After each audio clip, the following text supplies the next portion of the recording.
ಅಂಗಡಿಗಳ ಮೇಲೆ ದಾಳಿ, 10 ಲಕ್ಷ ರೂಪಾಯಿಗೂ ಹೆಚ್ಚು ವಸ್ತು ಸೀಸ್.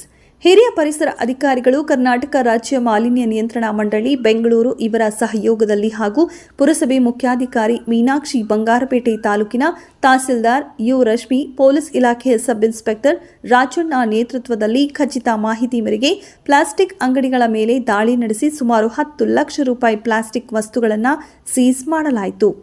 ಸ್ಥಳೀಯರಾದ ಗುಟ್ಟಳ್ಳಿ ಬಾಬು ಜಿಆರ್ ಮಾತನಾಡಿ, ಸುಮಾರು ಸಲ ಪೊಲೀಸರಿಗೆ ಹಾಗೂ ಪುರಸಭೆ ಅಧಿಕಾರಿಗಳಿಗೆ ಮನವಿ ನೀಡಿದರೂ ಸಹ ಯಾವುದೇ ಪ್ರಯೋಜನವಾಗಿರಲಿಲ್ಲ.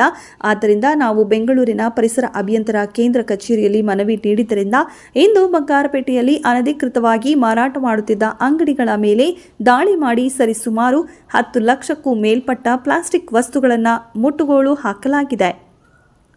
ಮುಂದಿನ ದಿನಗಳಲ್ಲಿ ವ್ಯಾಪಾರಿಗಳು, ಅಧಿಕಾರಿಗಳು ಎಚ್ಚೆತ್ತುಕೊಳ್ಳದಿದ್ದರೆ ಕಾನೂನು ಹೋರಾಟಕ್ಕೂ ಸಿದ್ಧನಾಗುತ್ತೇನೆ ಎಂದರು.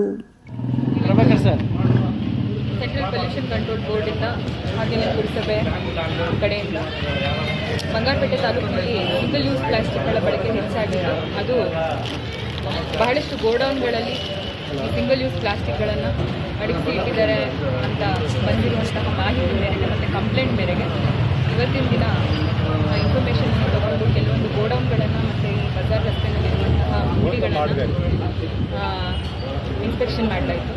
ಅದರಲ್ಲಿ ಸುಮಾರಷ್ಟು ಆಲ್ಮೋಸ್ಟ್ ಕ್ಯಾಂಡ್ರಿ ತುಂಬಷ್ಟು ಪ್ಲಾಸ್ಟಿಕ್, ಸಿಂಗಲ್ ಯೂಸ್ ಪ್ಲಾಸ್ಟಿಕ್ ಇದೆ. ಅದು ಅನಧಿಕೃತವಾಗಿ ನಮ್ಮ ಲೀಗಲ್ ಮೆಷರ್ಗೆ ಇಲ್ಲದೆ ಇರೋದು ಕಂಡು ಬಂದಿರೋದ್ರಿಂದ ಅವನ್ನೆಲ್ಲ ಸೀಸ್ ಮಾಡಿ. ಬಾಬು ಜಿಆರ್, ನನ್ನ ಹೆಸರು ಬಾಬು ಜಿಆರ್ ಅಂತ. ಇಲ್ಲೇ ಗುಟ್ಟಳ್ಳಿ ವಿಲೇಜ್ ನಂದು ಪ್ರಾಪರ್, ಬಟ್ ಬಂಗಾರಪೇಟೆಯಲ್ಲಿ ಇದ್ದೀನಿ. ನಾನು ಹಿಂಗೆ ಬಿಸ್ನೆಸ್ ಮಾಡ್ತಾ ಇದ್ದೀನಿ. ಬಟ್ ಇದು ನನ್ನ ಗಮನಕ್ಕೆ ತುಂಬಾ ಬರ್ತಾ ಇದೆ. ಅಂದರೆ ಇನ್ನದು ಸಿಂಗಲ್ ಯೂಸ್ ಬ್ಯಾನಿಕ್ಕು ತುಂಬ ಜನ ಮಾಡ್ತಿದ್ದಾರೆ. ನಾವು ಕಂಟ್ರೋಲ್ ಮಾಡೋಕ್ಕೆ ಟ್ರೈ ಮಾಡಿದರೆ ಆಗಲಿಲ್ಲ. ಇದನ್ನು ಆಗದೇ ಇದ್ದಾಗ ಮತ್ತು ಇದರ ಗಮನ ಪೂರ್ತಿ ಎಷ್ಟು ಹೆಂಗೆ ಬರುತ್ತೆ, ಹೆಂಗೆ ಡಿಸ್ಟ್ರಿಬ್ಯೂಟ್ ಆಗುತ್ತೆ ಅಂತ ಇದನ್ನೆಲ್ಲ ಮಾಹಿತಿ ತಿಳ್ಕೊಂಡು ಇಲ್ಲಿ ನಾನು ಇಲ್ಲಿ ಸಂಬಂಧಪಟ್ಟ ಅಧಿಕಾರಿಗೆ ಕಂಪ್ಲೇಂಟ್ ಕೊಟ್ಟೆ. ಇದು ನಮ್ಮ ಪೊಲೀಸ್ ಡಿಪಾರ್ಟ್ಮೆಂಟಿಗೆ ಬರೋದಿಲ್ಲ ಅಂತ, ಅಂದರೆ ನಮ್ಮ ಮುನ್ಸಿಪಾಲ್ಗೆ ಬರುತ್ತೆ, ಈ ಮಾಲಿನ್ಯ ಪರಿಸರ ಮಾಲಿನ್ಯ ಇವ್ರಿಗೆ ಬರುತ್ತೆ. ಅವ್ರ ಗಮನಕ್ಕೂ ತಂದೆ ಇಲ್ಲಿ ಕೆಲಸ ಆಗಲಿಲ್ಲ. ಆಗ ನಾನು ಬೆಂಗಳೂರಿಗೆ ಹೋಗಬೇಕಾಯ್ತು. ಮತ್ತು ಡೈಲಿ ಲಾರಿಗಳು ಬರ್ತವೆ. ಅಂದರೆ ಇನ್ಕಮ್ ಟ್ಯಾಕ್ಸ್ ನಮ್ಮ GST ಡಿಪಾರ್ಟ್ಮೆಂಟ್ ಕೂಡ ಇಲ್ಲಿ ಬಂಗಾರಪೇಟೆಯಲ್ಲಿ ಚುರುಕಾಗಿಲ್ಲ. ಆ ಡಿಪಾರ್ಟ್ಮೆಂಟಲ್ಲಿ ನೀನು ಬರಬೇಕಾಗುತ್ತೆ. ಅದನ್ನು ಇಲ್ಲಿ ಸಂಬಂಧಪಟ್ಟದ್ದು ನಾನು ಕಂಪ್ಲೇಂಟ್ ಅಂತ ಕೊಟ್ಟಿದ್ದೀನಿ, ಫುಲ್ ಡೀಟೇಲ್ಸೇ ಕೊಟ್ಟಿದ್ದೀನಿ. ಬಟ್ ಅವ್ರು ಯಾವಾಗ ಬರ್ತಾರೋ ನೆಕ್ಸ್ಟ್ ಗೊತ್ತಿಲ್ಲ. ಇವರಂತೂ ಈಗ ಬಂದಿದ್ದಾರೆ. ಈಗ ಇದು ಖುಷಿ ಪಡೋ ವಿಚಾರ. ಇದು ಪರವಾಗಿಲ್ಲ. ನಾನು ಕಷ್ಟಪಟ್ಟು ತಿರುಗಾಡಿದ್ದಕ್ಕೂ ಸಾರ್ಥಕ ಆಗಿದೆ ಅನ್ಕೊತೀನಿ. ಮೊದಲನೇ ಸ್ಟೆಪ್ ಇದು. ಇನ್ನೂ ತುಂಬ ಸ್ಟೆಪ್ ಇಟ್ಟಿದ್ದೀನಿ, ನೋಡೋಣ ಅದು ಇನ್ನೂ ಎಲ್ಲಿವರೆಗೂ ಹೋಗುತ್ತೆ.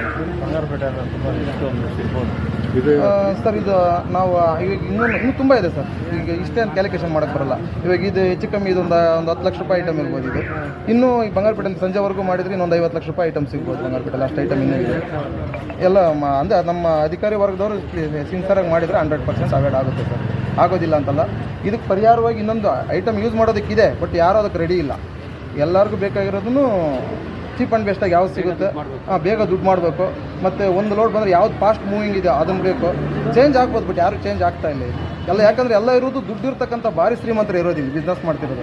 ಬಡವರು ಯಾರು ಈ ಬಿಸ್ನೆಸ್ ಮಾಡ್ತಾ ಇಲ್ಲ. ನೀವು ಅಧಿಕಾರಿ ಸಿನ್ಸಿಯರಾಗಿ ಮಾಡಿದ್ರೆ ಆಗುತ್ತೆ ಅಂತ ಅವ್ರ ಮೇಲೆ ಏನು ಅನುಮಾನ ನಿಮಗೆ ಅಧಿಕಾರಿ? ಸರ್, ಹಾಗೆ ಅಂತಿಲ್ಲ ಸರ್. ಈಗ ನೋಡಿ, ಉದಾಹರಣೆಗೆ ಇಲ್ಲಿ ಯಾವುದೊಬ್ಬರು ಬಂದರು, ಒಬ್ಬರು MLA ಕಡೆ ನಿಂಕ ಕಾಲ್ ಮಾಡಿಸ್ಬೋದು, ಇಲ್ಲ ಮುನ್ಸಿಪಲ್ ಕೌನ್ಸಿಲರ್ ಕಡೆ ನಿಂಕ ಕಾಲ್ಸ್ ಮಾಡಿಸ್ಬೋದು. ಯಾವುದೋ ಒಂದು ಒತ್ತಡಕ್ಕೆ ಮಣಿಬೇಕಾಗುತ್ತೆ. ಆ ಒಂದು ರೀಸನ್ಗೋಸ್ಕರನೇ ನಾನು ಇಲ್ಲಿ ಸ್ವಲ್ಪ ಅವಾಯ್ಡ್ ಮಾಡಿ ನಾನು ಡೈರೆಕ್ಟಾಗಿ ಸ್ಟೇಟು ಸೆಂಟ್ರಲ್ಗೆ ಅಲ್ಲಿ 2 ಕಡೆಗೂ ನಾನು ಕಂಪ್ಲೇಂಟ್ ಮಾಡಿದ್ದೀನಿ. ಡಿಸ್ಟ್ರಿಬ್ಯೂಷನ್ ಸೊ ಹಾಗಾಗಿ ಎಲ್ಲಿ ಗೋಡೌನ್ಸ್ ಇದೆ ಅಂತ ಹೇಳಿ ಕೂಡ ಕಂಪ್ಲೇಂಟ್ಸ್ ನಮಗೆ ಹೇಳ್ಕೊಟ್ಟಿದ್ದೀವಿ, ತೋರಿಸ್ಕೊಟ್ಟಿದ್ದೀವಿ. ಅದರ ಬೇಸಿಸ್ ಮೇಲೆ ಕೂಡ ಇವತ್ತು ನಾವು ಅಂಥ ಗೋಡೌನ್ಗಳನ್ನು ನಾವು ಇನ್ನು ಜಾಸ್ತಿ ಇರೋದು ಪಬ್ಲಿಕ್ ನಮ್ಮ ಗಮನಕ್ಕೆ ನಾವು ತೊಗೊಂಡು ಬಂದರೆ ಖಂಡಿತವಾಗ್ಲೂ ಅದರದ್ದು ಕೂಡ ನಾವು ರೇಟ್ ಮಾಡೇ ಮಾಡ್ತೀವಿ. ಹಿಂದೆ ನೀವು 2 ಸತಿ ರೈಡ್ ಮಾಡಿದ್ವಿ, ಮತ್ತೆ ರಿಪೀಟ್ ಆಗ್ತಾನೆ ಇದೆ. ಹೆಂಗೆ ನೀವು ವಾರ್ನಿಂಗ್ ಕೊಟ್ಟರೆ ಅದು ಏನು ಯೂಸ್ ಆಗುತ್ತೆ? ನೋಡಿ, ಇದು ಅಧಿಕಾರಿಗಳದ್ದು ಒಬ್ಬರದೇ ಜವಾಬ್ದಾರಿ ಆಗಿರೋದಿಲ್ಲ. ಒಂದು ಸಾಮಾಜಿಕ ಕಳಕಳಿ ಅನ್ನೋದು ಇರಬೇಕು. ಏಕೆಂತಂದರೆ ಒಂದು ಸಿಂಗಲ್ ಯೂಸ್ ಪ್ಲಾಸ್ಟಿಕ್ಕು ರೀಸೈಕಲ್ ಆಗಲ್ಲ. ನಮ್ಮ ಪರಿಸರದಲ್ಲಿ ಅತ್ಯಂತ ಹೆಚ್ಚಿನ ದಿನಗಳು ಅದು ಉಳ್ಕೊಂಡಿರುತ್ತೆ. ಇದೆಲ್ಲ ಗ್ರಾಹಕರ ಗಮನಕ್ಕೂ ಹೋಗಬೇಕು. ಅಂದರೆ ಅವ್ರು ಹೋಗ್ಬೇಕಾದ್ರೆ ಒಂದು ಬಟ್ಟೆ ಬ್ಯಾಗನ್ನು ತೊಗೊಂಡು ಹೋಗ್ಬೇಕಾಗುತ್ತೆ, ಇಲ್ಲ ಅಂಗಡಿಯಿಂದ ಕೊಡಬೇಕಾದ್ರೆ ಬಟ್ಟೆ ಬ್ಯಾಗನ್ನು ಕೊಡಬೇಕಾಗುತ್ತೆ. ಇದು ಯಾರೋ ಒಬ್ಬರ ಜವಾಬ್ದಾರಿ ಅಂತೂ ಖಂಡಿತವಾಗ್ಲೂ ಅಲ್ಲ. ಇಡೀ ಸಮಾಜ ನಾವು ಒಟ್ಟಾಗಿ ಒಂದು ರೆಸ್ಪಾನ್ಸಿಬಿಲಿಟಿಯನ್ನು ತೊಗೊಂಡು ಮಾಡುವಂಥ ಕೆಲಸ ಇದು. ನಾವು ಪದೇ ಯಾವಾಗವರೆಗೂ ರೇಟ್ ಮಾಡ್ತೀವಿ, ಯಾವಾಗವರೆಗೂ ಸಿಂಗಲ್ ಯೂಸ್ ಪ್ಲಾಸ್ಟಿಕ್ಗಳ ಬಳಕೆ ಆಗ್ತಾ ಇದೆ ಅಂತ ನಮಗೆ ಕಂಪ್ಲೇಂಟ್ಸ್ ಬರುತ್ತೆ, ನಮ್ಮ ಗಮನಕ್ಕೆ ಬರುತ್ತೆ, ಅಲ್ಲಿಗೂ ಪ್ರತಿ ತಿಂಗಳು ಕೂಡ ನಾವು ಒಂದು ಜಾಥಾ ಮಾಡ್ತೀವಿ, ಜನಕ್ಕೆ ಅದರ ಅರಿವು ಮೂಡಿಸುವಂಥ ಕಾರ್ಯಕ್ರಮ ಮಾಡ್ತೀವಿ. ಅದಷ್ಟು ಆಗ್ತಿದ್ರು ಇದಾಗ್ತಿದೆ ಅಂದರೆ ನಾವು ಈ ಕಡೆ ರೇಟ್ ಮಾಡಲೇಬೇಕಾಗ್ತದೆ.